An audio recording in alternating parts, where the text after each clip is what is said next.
When someone has not been close to either parent very early on, he is deficient in oxytocin.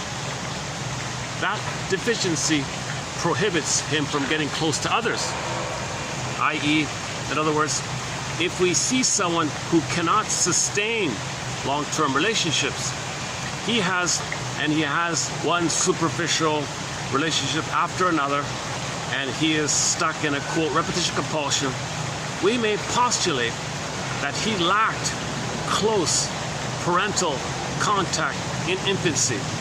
That lack lowered his oxytocin levels so that now, as an adult, he doesn't have the chemical wherewithal to relate intimately with another human being. That's a overgeneralization. I don't think it's completely accurate like that, but it's an approximation idea.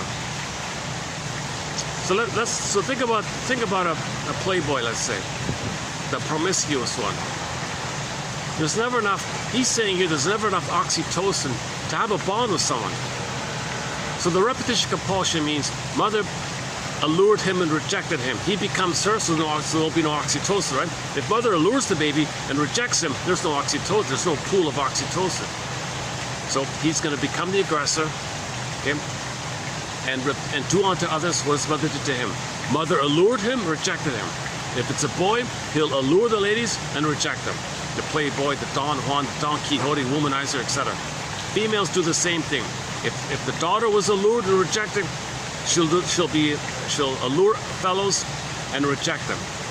Okay, she's repeating what happened to her. So she doesn't bond, he doesn't bond, the playgirl doesn't bond, the playboy doesn't bond. Okay, his egg to deal with,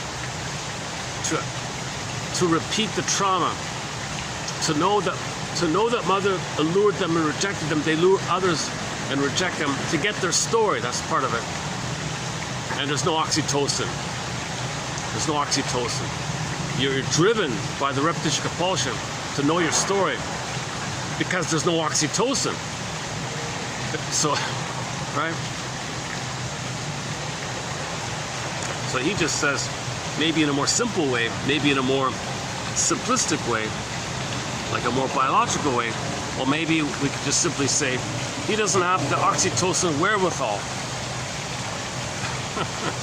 So he's saying there's a link between repetition compulsion and lack of oxytocin wherewithal. Okay, part one. Okay, for example, okay, part B here.